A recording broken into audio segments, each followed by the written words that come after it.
The place is Vorisberg, the year 1987, und the air of the camp grows stale with the waft of socks und sauerkraut und socks with sauerkraut in them. We feel pinned in from all sides. We hear across the cold, desolate field cries of "Give me back the apron" and "That's my Walkman." Barold hasn't moved in hours. His piercing mauve lips staring a hole in the snow of the trench with wanton abandon. A call comes in from HQ, and apparently all the pickled fish was rerouted outside of Ingolstadt, and now there will be no lunchtime festivities for many days. I've taken to not wearing underpants. My genitals serve little use to me now, and may as well be a source of humor for the men. A violent incident earlier involving a Rick Astley cassette tape and some neon sweatbands have left Heimlich with only one ear. To try and raise spirits, I have introduced an accordion into the center of the room on a little stool. No one goes near it, and instead eyes it superstitiously like a chicken may be wary of the fox. There is no end to any of this but death. The mail messenger with the parcel for Klaus brings us no closer to the truth and hardly any joy, as his Tapau poster that he has been waiting for has arrived ripped. His Simply Red Singles collection provides him little to no warmth. I stop Helmut from whistling like a virgin in the corridors so as not to excite the hounds that nonchalantly lick their bones with a heavy sense of ennui.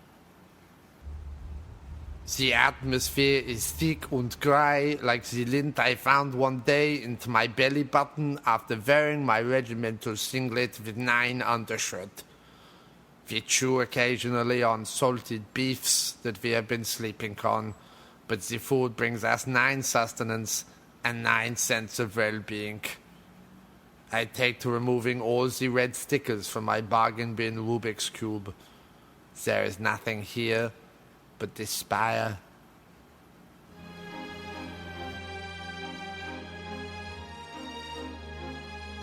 That was The Winter of 1987, read, as always, by Herb Wiener Dumpling. Part 7 will be tomorrow between Topless Gardening with Donald North and soap opera All the Hedges, in which Alan finds a new use for a trowel and Celia has a close call when the priest reveals he's really a Berkshire pony named Eric, her long-lost son. And now on Radio Flange Goblet, it's the After Movie Diner, which this week features 37 individual uses of the letter Q.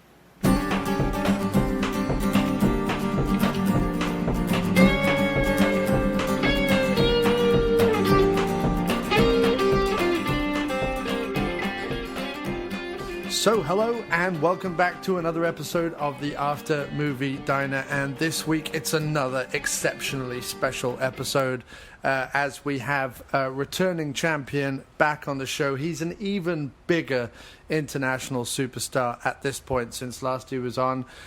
He's taken a break out of his busy life of being a father, working a job and recording a brand new album of poop songs. Yes, it's none other than the massive local legend himself, Mr. Matt Farley. Hello, sir. How are you? Hey, John. I'm doing great, and I love all your formats, and I'm glad you're back. You're bringing this format back a little bit after being just a diner guy for over a year. You were just a diner guy, right? Yeah, and I'm doing this whole big relaunch of the website. I'm going to be taking it off Blogger and possibly putting it on Squarespace. I'm going to go a little bit high-tech and a little bit modern with it for lots of different reasons. But I'm very excited about it, and I want everyone listening to hopefully help us with that by going to Patreon and sponsoring us, or indeed buying an album or anything like that, or just writing a review. Anything to kind of get us more notice would be great. But also I thought, well, why not really put my heart and love into what I originally dug about doing everything, like doing the website and doing the podcast and everything, which was the chance to do some music, the chance to do some comedy, and the chance to talk to my many friends and colleagues around this wonderful globe. And so while the diner shows will remain, I'm going to still go out with Jim once a week and see movies and things. I'm just, when we don't have that episode, I'm going to call on you guys and we're going to talk again. I'm going to love it. That's just going to make me happy again. It's going to be good. Great, yeah. Because just like I said, I like it all. Yeah, and I love the bickering between you and Jim. You guys will just like a little point, and you're just like neither one of you will be able to quite let it go, and you just get back and forth, and you feel a little tension, but it's all good natured. Oh, most definitely. I mean, that's 30 years. If anything, the Wallace boys, whether it's Jim or whether it's John, there's 30 years of, at this point, brotherly friendship. So, you have that with some of your long-term friends where you can sort of say anything and do anything and you can, rag on each other and it's all good because by the end of the day you hug and make up and it's all great. So, yeah, Jim and I are doing that. We have fun pushing each other's buttons. And just like we did that video of sort of behind the scenes of what it's like to go out with Jim and I to the diner, we're going to do more of those and may even start going live, inspired by your good self, sir, whose Periscope was some of my favorite stuff on Motern Media Days. So that was great. Yeah, technology is amazing. I mean, in a few years, we're going to have, the capability to do, semi-professional live TV from your house. Yeah, exactly. And I think that's why film companies and TV companies are panicking a little bit. And we, as consumers, I don't know so much in movies because I think movies are becoming big, overblown CGI kind of tentpole things that I'm becoming less and less interested in. But I think in TV, sort of that water cooler, well-produced, well-written, bigger budgeted, bigger starring TV shows, I think we as viewers are only reaping the benefit of that, I think. It's a golden age. It is. That's what they tell me. Although, funnily enough, of all the so-called TV that you're meant to watch, Breaking Bad, Game of Thrones, Walking Dead, all the rest of it, I don't partake in any of it. Neither do I. I don't watch any of those. No. I don't watch Downton Abbey either. Or No. But like you said, I've been told it's a golden age, so I'm just going with it. I'm going with it, right, exactly. The funny thing is the two shows I do watch, which is Ash versus the Evil Dead. I've watched every episode of that when it was on Stars. And I also watch a show called My Crazy Ex-Girlfriend because Rachel Bloom she was on your show, was on my show. And so it's really, this is how pathetic like podcasting gets because like she was on my show before she was famous. She just did YouTube videos. I mean, she was famous for being on YouTube, but she very graciously agreed to be on my Crosstalk program, which I'm sure she thought was like a bigger show than it actually was. It went out to like 4 people. I was one of them. But no, she was on that show. And now I feel like, well, we're old friends. Obviously, we're old friends, so I need to support her and watch her show. Meanwhile, she's winning Golden Globes and, being on every chat show. And, she didn't even know my name. So, but I do actually like her show. I think her show is very funny, well written. And I think that what they're doing is quite subversive because it's on the CW, which is known as this sort of twitty teenage family network that shows sort of Beverly Hills 90210, the remake, and Vampire Diaries, a lot of these sort of fluffy kind of crappy shows to me, to who I am. No disrespect to the people who watch those shows. But then they're doing this sort of subversive adult comedy that's touching on feminism and diversity and bodily functions and sexual activities and all this sort of adult create money and all this stuff that we kind of deal with day to day. And they're doing it on this like fluffy network with this sing-along romantic comedy style. And I kind of like that. I like slipping in something a bit dark and subversive in a sort of twitty sing-along style. Yeah, you can get away with more in that format. Likewise with animation, you can get away with a lot more animated than you could live action. Right, exactly. No, that's a great point as well. I was going to ask, considering it is Bruce Campbell's birthday today, and although he's a big old jerk, and he is a big old jerk, Bruce Campbell is a big old jerk now since he had his fame from Burn Notice and then the Evil Dead remake and now the show, he is a big old jerk. However, it is his birthday, and I was going to ask, have you seen, because I know that you're a fan of sort of VHS horror and stuff, have you seen any of Ash vs. Evil Dead? Is that even in your realm at the moment, dude? No, and I've barely even been exposed to the Evil Dead movies. I'm sorry to admit. It's not really my style. When it comes to 80s horror, I'm a slasher guy. Not these over the top kind of showy effects driven things. That doesn't do it for me. Although there are plenty of over the top slashers that I've seen in my time, and I think you and I share that. I'm definitely a slasher fan. If there is a genre of horror, I mean, I love From Beyond and Reanimator and Evil Dead and zombie movies and stuff like that. But if I'm going to watch and sort of pull anything off the shelf just to watch, sort of for a bit of fun, it'll be a slasher movie, because I think that they took a generic format and have beaten it up, changed it, done it the same, turned it around, mixed it. Like, they've done absolutely every permutation of the sort of cookie cutter style of slasher. They've done every different type of thing.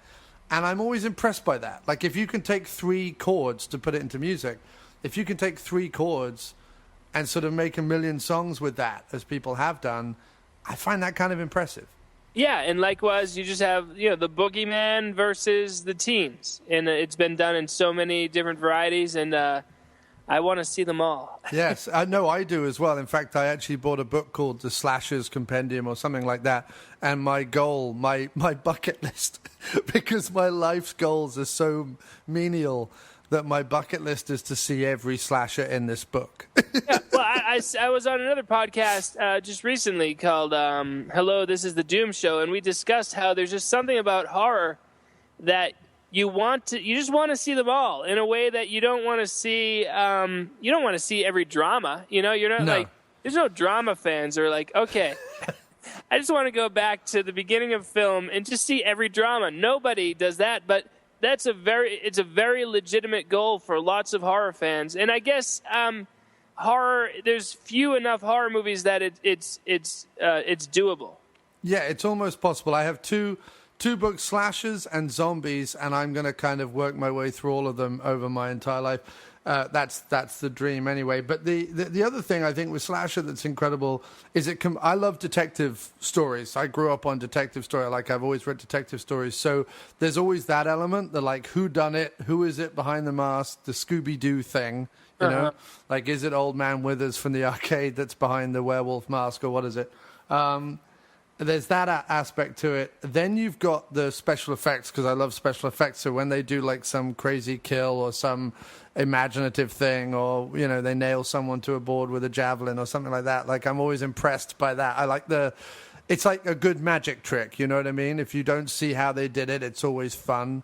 Yeah, I hear that, and yet, like, intellectually, I hear what you're saying. I'm like, yeah, but I want to get through. Like, I just want to get through that. I like the suspense leading up to the kill, but then just it's like, all right, the kill happened. Let's just move on, to the next. You want just the next one, or just let's enjoy the suspense between this kill and the next kill too. Right. Sort, right. Yeah. If you look at like Halloween, I mean, there's not even that much blood in Halloween, and oh no, exactly. And in fact, Halloween, yeah, you're completely right. Halloween plays on the scares more than it plays on anything else.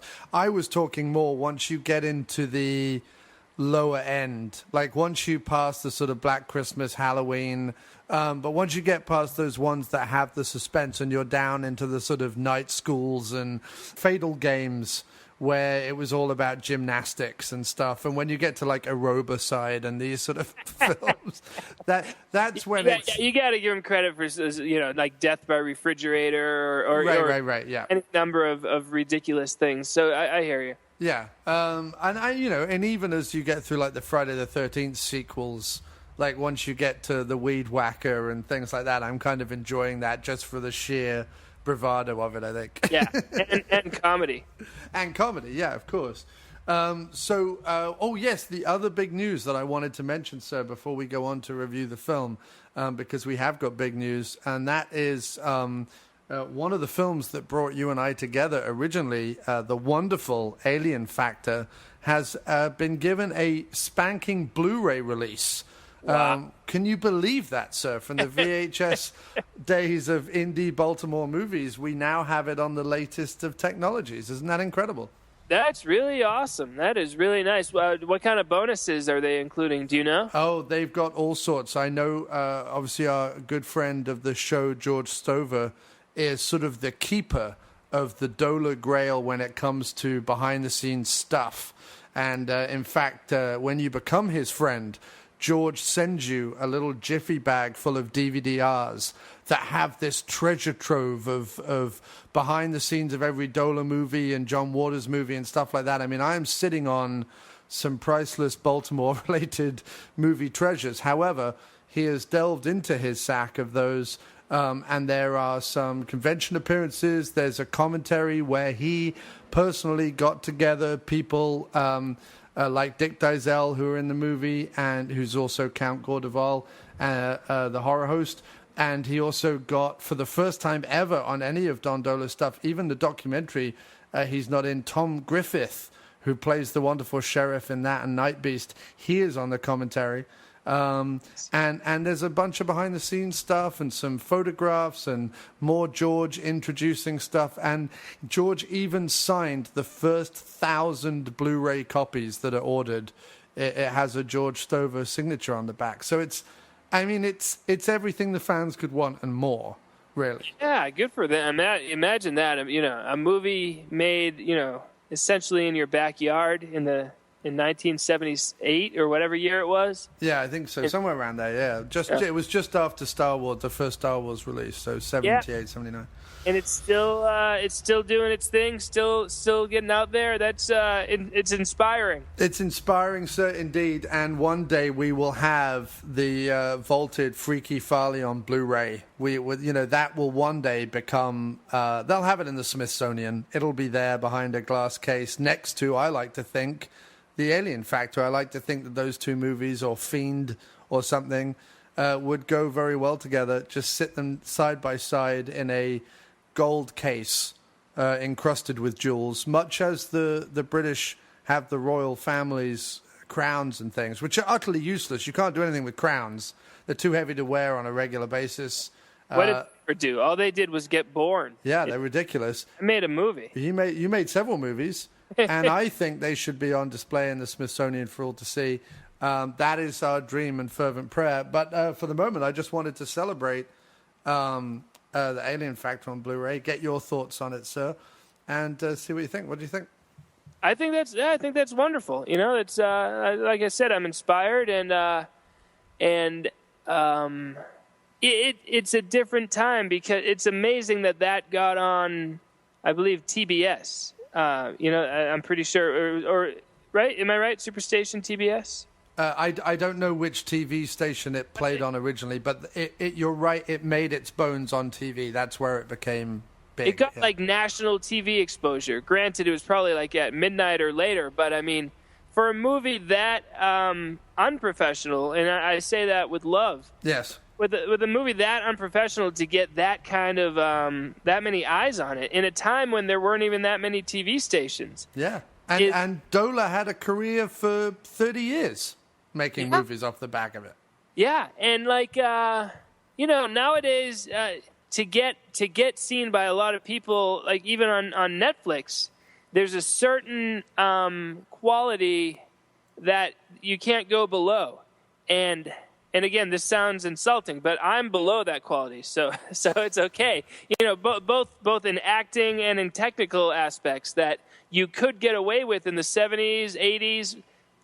Maybe the cutoff is probably early 90s, but then at some point, just like the standards were raised high enough that they kind of, it's a shame, because they hold back all the stuff made by local legends like these Baltimore people. I agree, and I think that some of the stuff that is made on high-def digital camcorders made and then sort of pushed out by distribution companies onto things like Netflix, and a lot of these sort of mockbusters where they're trying to do rip-offs of the big movies, but and the endless parade of zombie movies. I mean, we have had just a million in the last few years, and they're all awful. There's not one story, character, performer, or anything out of any of them that is of any interest. I would take all of Dohler's work and all of yours and Charlie's work over any of those any day of the week. Because I think what you deal with is passion, creativity, humor, heart, and talent in a way that they don't. And I'm not blowing smoke. I genuinely believe that. Well, technology keeps getting better, and that's a good thing because it's going to even the level the playing field even more. So I agree. Like I said, we're X amount of years away where it's conceivable that you could do a talk show, out of your basement that people could view in high def, on their TVs, probably live. In fact, you could film it on your phone right now. There's high def video there's 1080, whatever they call it, 1080p on your phone right now that you could record a thing on and just put it online. And that's fantastic. So it's beautiful. And Dohler, all the work that Dohler had to do that people don't have to do now. I mean, to make that movie a movie on your own on film and the sound and everything else. Oh my God, so much more work. We are lucky right now. We are lucky, sir. I can't help but think that, however, with ease comes a multitude that we have to wade through of bad stuff in order to find the sliver of gold that is something like Slingshot Cops, which is coming out this year, I know. I'm very excited for that. Yeah, but I don't know. I'm not sure how many people are bothering. Are a lot of people bothering to make junk? I don't even know. Yeah, I mean, if sort of the lower echelons of Netflix and Hulu and various other streaming sites are to be believed, yes, people are going out of their way to make utter pish because I think somewhere along the line someone's giving them distribution money. Like someone somewhere is saying, we need more zombie films, or we need more shark films, or we need whatever. And people are going out of their way to do that, I think, just to kind of fill that void. But that is what it is. The other exciting news is that George Stover from The Alien Factor has his very own documentary out called No Stopping the Stover, which I love that title. No Stopping the Stover. And that's out right now. Can be found over at oldies.com. It's not on Amazon. It's being released by an independent releasing company called oldies.com. They also released the great double disc of Alien and Fiend for the Alien Factor and Fiend DVDs. They're also releasing No Stopping the Stover, so people should go over to oldies.com, pick that up.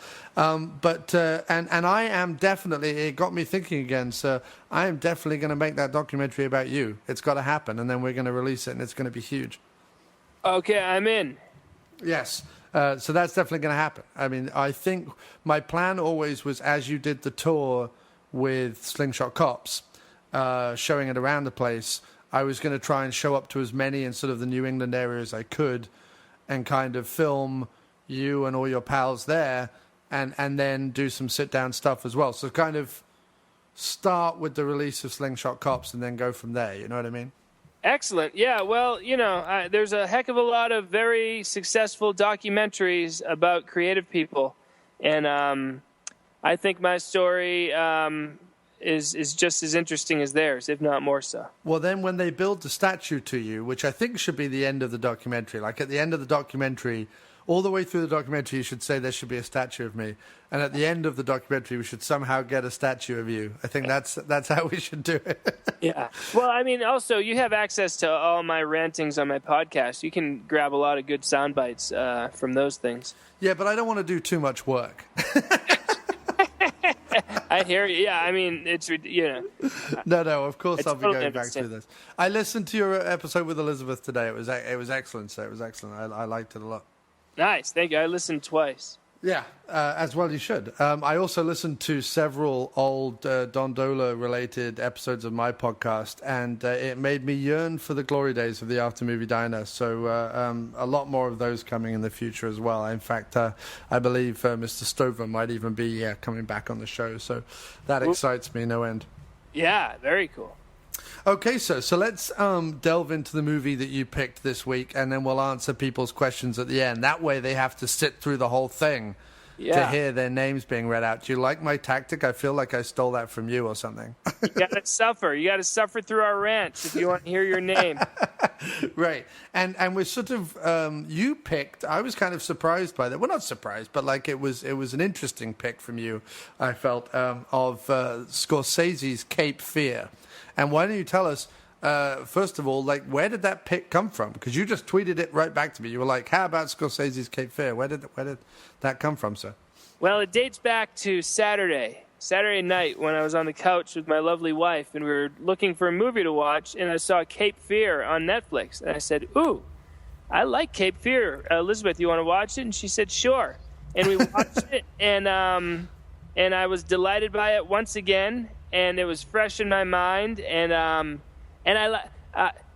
so out of the blue, I get a message from you saying you want to be on the diner, and I was like, yeah, I want to talk about Cape Fear because I've been doing it anyway. I went to a cookout on Sunday for Father's Day. I'm just walking around looking for anyone to talk Cape Fear with me, and no one was interested. Well, that's because, as you've said many times on your show, cookouts are stupid. Don't socialize with people because you can't talk about the things that you love with them because they only care about themselves. Yeah, or it's not even just themselves. They just want to talk about bland, generalities. And I'm like, no, who cares how our lives are going? Let's talk about a movie that was released 25 years ago. Yeah, it's 25 years ago this year as well. Not only that, but you have something of a coup here on the After Movie Diner as you're getting me to talk about a remake. I know. It didn't even dawn on me until you brought it up because this movie it really stands alone as a true statement and a true individual work that I know it's a remake. Of course, I've seen the original, but it is its own thing. And we can get into the remake thing, but I'm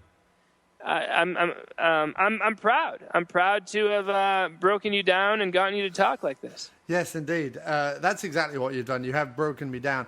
No, actually, I was interested by it because so it's 29 years after the original. The original comes out in 1962, and it's about 29 years. And I think, let me just see. One of the ones that people quote to me all the time, which is The Thing. Every time I talk about remakes are terrible. People go, what about The Thing? Mm-hmm. And The Thing is 31 years. So it's roughly around 30 years. And it's interesting because we're seeing a lot of the horror movie remakes that I rail against and rant against are sort of redoing movies that were released at the end of the 70s, at the beginning of the millennium, which is about 30 years. So it's interesting to see sort of every 30 years, I think, there is this idea of like, we can go back to that. Yeah, I feel like there's a heck of a lot of a difference. Like the difference in style of popular filmmaking between 1960 and 1990, the way things have changed in that gap versus 1990 to now is drastic. Like, I think this 1991 Cape Fear could have been released, this year and fit right in, with what's playing. It wouldn't seem dated. Whereas, the 1962 Cape Fear is very dated compared to 1992. Do you know what I mean? Yes, in film style, not necessarily in subject matter. Like, I'm always amazed when I go back to older films from the 40s, 50s, and 60s, sort of almost how more mature they are. A lot of people talk about sort of the infantilization of America during the 80s because it was all, the horror was silly and the big budget movies were silly and everything kind of got a bit silly and goofy and la-di-da kind of thing. And I disagree. I think the 80s are every bit of as creative as any other decade, if not more so. But I'm always impressed when I go back to older movies to think, oh yeah, they're dealing with very adult topics, or they're dealing with sort of very difficult topics, because I think we tend to look back at the 40s, 50s, and 60s and go, well, that was before you were able to say all the stuff we can say now, or that was before we had any problems like difficult psychology or women's issues or anything like that. Like, now we have all these important topics, and back then they didn't. And it's nothing crap. is new. You're right. Nothing's new. Yeah, and I think that one of the things, I always quote that idea that Monty Python had, which was they would do these historical movies, whether it's the Arthur legend in Holy Grail or Jesus Times in Life of Brian, but they would put all these sort of modern bickering in there, or modern arguments, or modern whatever. And actually it didn't feel unauthentic, because human beings have been having the same arguments since we crawled out of the ocean. You know what I mean? Like the same stuff goes round and round. So I think it's just our modern minds, where whenever the present is, the present tends to look at the past as lesser than, for some reason. Yeah, which is so silly, because in the grand scheme, it's like a blink of the eye. Different 100 years even, Yeah. Well, everyone tries to have superiority, isn't it? That's really what it is. They want that superiority. Either that, or we, of course, look back with rose-tinted spectacles. But then rose-tinted spectacles tends to be like, life was simpler. Like, we want life in the past to be simpler. And yet, if you look at the original Cape Fear and you look at the Cape Fear from 1991, life's no more simpler. You know what I mean? In either film or in either time period, life is as chaotic in the 60s, if not more so, as it is now. Yeah, but Scorsese, he was in the middle of a good stretch right there in '92. I mean, that's Goodfellas, then Cape Fear, then Age of Innocence, then Casino. I'm pretty sure is the stretch that he was on, and yes.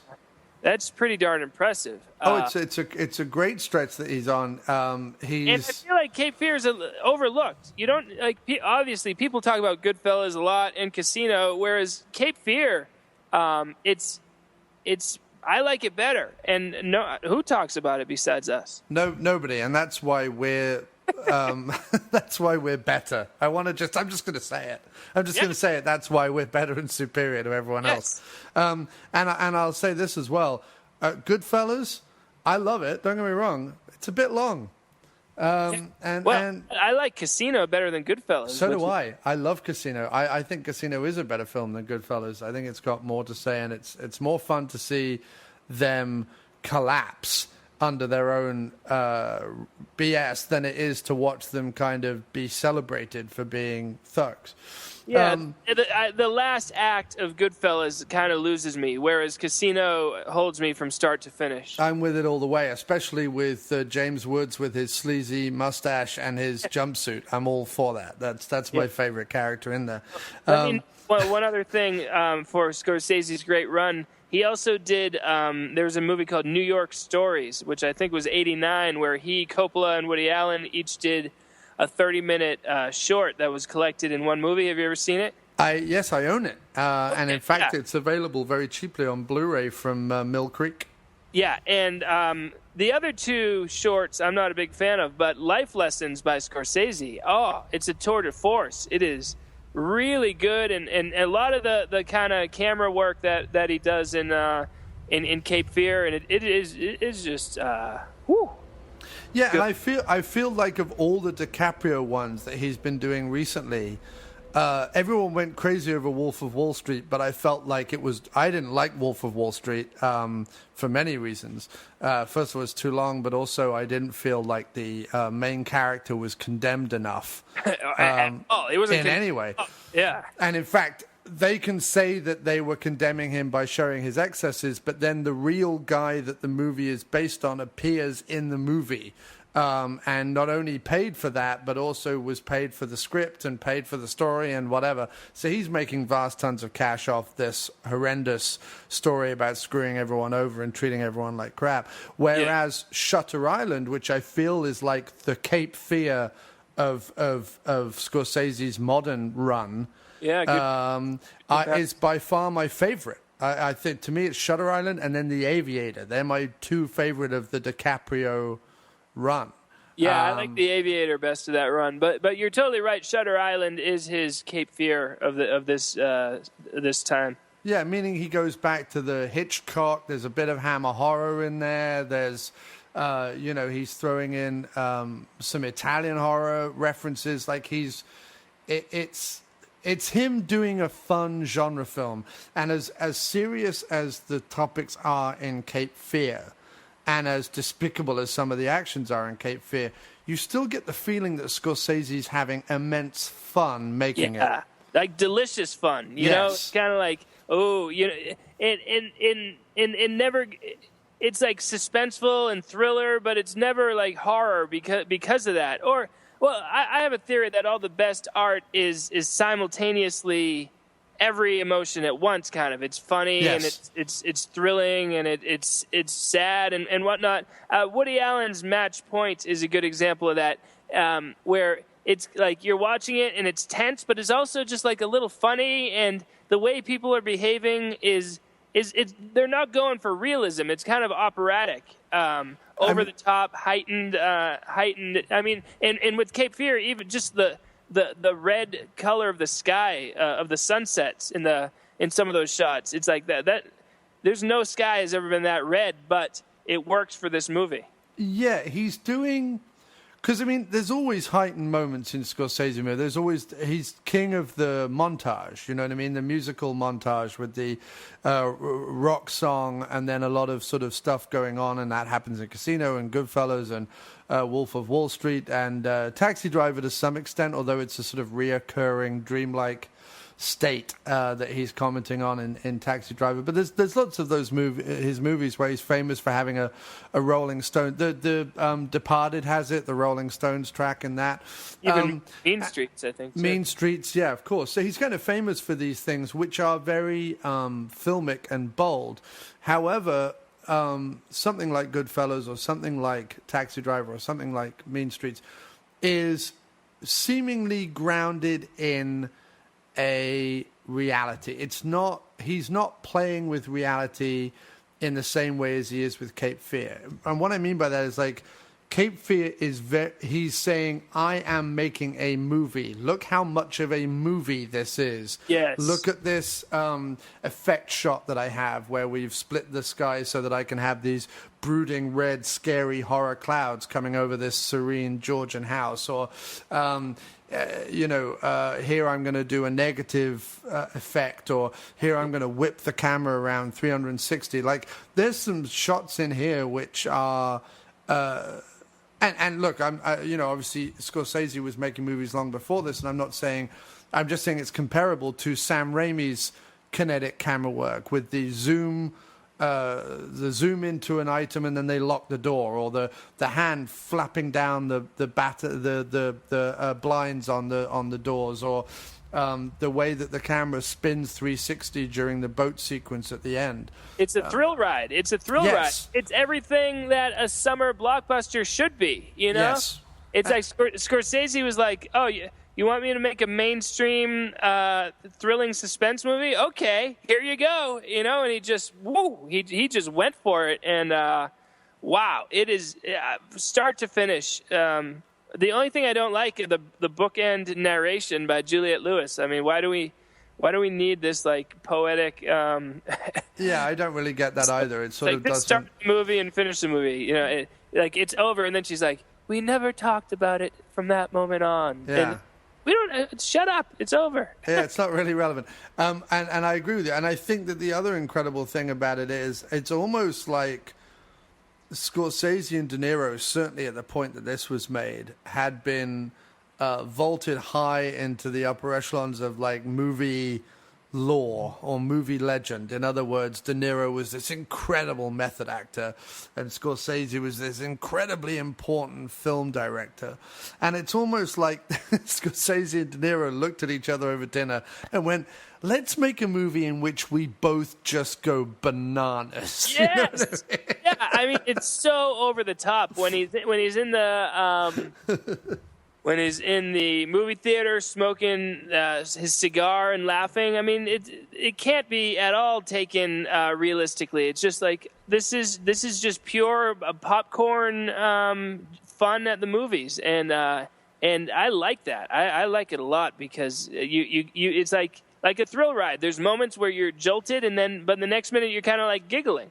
Yeah, and I think that it's interesting because a lot of these guys, De Palma or Scorsese or Spielberg or whatever, they're all sort of considered these grand masters of filmmaking. The one thing rarely that anyone ever points out is that they're genre filmmakers, meaning like a gangster movie, that's like a genre. Horror is a genre, action is a genre, whatever it is. So while they have both made serious films, Age of Innocence is not a genre film, Schindler's List is not a genre film, but while they've done that, they have both made these, or all these filmmakers have made these films that, this one directly harkens back, obviously, to the late 50s, early 60s, but that period of time where if you went to the cinema, you were seeing a Western, a detective film, a gangster film, and then the odd drama would come out. And I suppose Cape Fear has drama elements in it, but it's a horror film, and the way that Scorsese's reimagined it is as a Technicolor, booming soundtrack, full-blown, scary, psychotic performance from De Niro. De Niro is Freddy Krueger, you know what I mean, in this movie. And it's a horror film. It's a Hitchcock. It's an Argento. It's those also, kind of we should say, a noir. Obviously, it's definitely a noir. And I want to note Body Heat from earlier from about 10 years prior to Cape Fear. Yes. Ever seen Body Heat? I have done. Yes, Kathleen Turner and William Hurt. Yeah, and that's another one. That's another one where they did a good job of updating it for the 80s, but. Body Heat is not a remake, but it could be, because it's so rooted in the elements of a noir film, but they do it right. And both of those movies also have the everyone's sweaty, Yeah, Body definitely. Heat takes place in Florida, and Cape Fear's in the summer in North Carolina, and it's just like everyone's kind of uncomfortable and sweaty. In the same way that Rear Window, I always like to watch Rear Window in August, on a hot of course. night. Put on Rear Window and just kind of feel a little uncomfortable, and your windows are open and you're wondering what's going on in the neighbor's house. And I think that weirdly enough, the one that screams as influence on both those movies, both Body Heat and the updated Cape Fear, is I think a lesser mentioned Hitchcock, because it's not The Birds and it's not Rear Window and it's not Psycho, and that's Strangers on a Train, which again has that. It's in the South. Everyone's sweaty. There's that big ending at the fairground where Hitchcock is doing crazy things with the merry-go-round and the tunnel of love and all these things. You've got the central character. I'm going to forget his name now. Bruno, that's it. Who is the over-the-top psychotic, loves his mom and has a vengeance kind of thing. Yeah, very much like the De Niro character. Maybe obviously a little more buttoned up than De Niro, because no one's more over the top than De Niro is in this movie. But it's and then of course in Body Heat you've got the whole idea of you do my murder and I'll do yours kind of thing, right? In Body Heat, isn't that one of the things she's trying to convince him to do?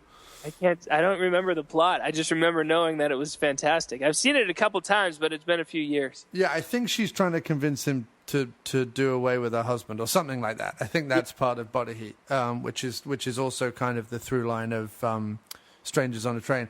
And again, Strangers on a Train is another example, as is Psycho, as is Rear Window, where I watch those old movies and I go, wow, they're having exactly the same approach to a Psycho on film, to Oedipal complexes, to male and female relationships, to what you name it, fear, whatever it is, that we would have today. You know what I mean? And you really can trace whether it's Anthony Perkins in Psycho or whoever plays Bruno in Stranger on the Train, I can't remember off the top of my head right now, right through to someone like Hannibal Lecter in Silence of the Lambs, or Max Cady in the update Cape Fear, or whatever it is. You can really sort of see it's a rogues gallery of all those characters, and to say that it's a modern invention, it is naive, Indeed.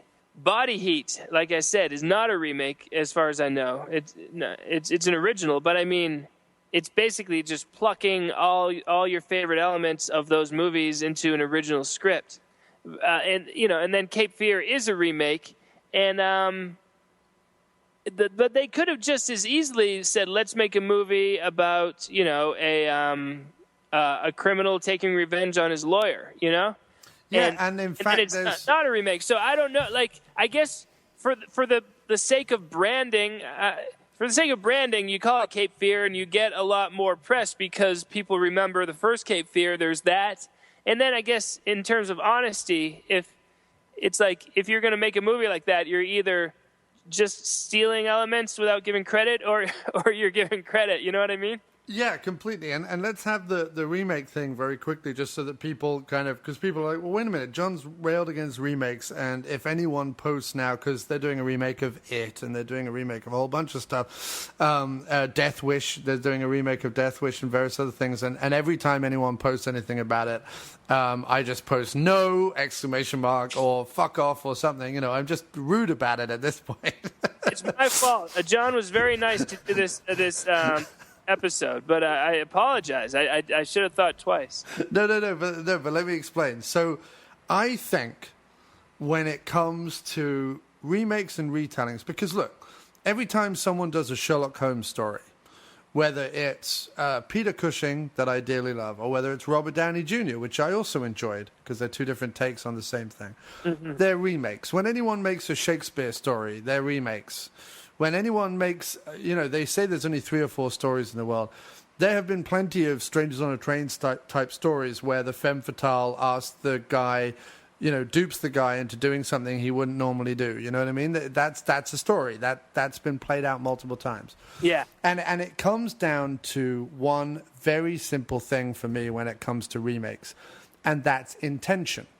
And I think that the intention of someone like John Carpenter, who was already an established director with his own original work, or the David Cronenberg doing The Fly, or Scorsese doing the Cape Fear remake, I think it comes down to intention. What do I feel watching the film is the intention of the filmmaker and or the people in it. And while, of course, there was a studio system, and of course money was involved, and of course show has always been show business, I understand all those arguments. I feel like the modern rash of horror movie remakes, and I keep calling them modern, but it's been the last 15 years almost that they've been pumping out this crap since the Dawn of the Dead remake. But the Dawn of the Dead remake's a great example, similarly to the Evil Dead remake or any of them. And I feel like with those movies, the intention there is, well, we've got to have a name that everyone recognizes, and we've got to have zombies in a shopping mall, because that's what was in the original one. But that's as far as we care about anything. As long as we can slap the tag on it and put a poster up and call it the same name and have zombies in a shopping mall, we don't really have to care about anything. Why do the zombies run? It doesn't matter. Why is it just going to be this sort of big, thoughtless action movie with no real sort of mind behind it or storyline behind it or characters behind it or anything like that? It doesn't matter. It's called Dawn of the Dead. There are zombies. It's a shopping mall. Away we go. Whereas I feel like the intention with John Carpenter's the thing is he's a big fan of Howard Hawks, he's a big fan of the original, but he's reread the short story that it's based on, and he's gone, okay, I can develop a movie that is about something more than just a generic alien attacking some people in an isolated area, and I can start talking about human paranoia, and I can start all these interesting characters, and we can talk about the destruction that comes from within rather than necessarily an alien or a supernatural presence. And I feel like the same way Cronenberg's doing with The Fly. And I think what Scorsese has done with Cape Fear, when you watch Cape Fear, all the topics it touches on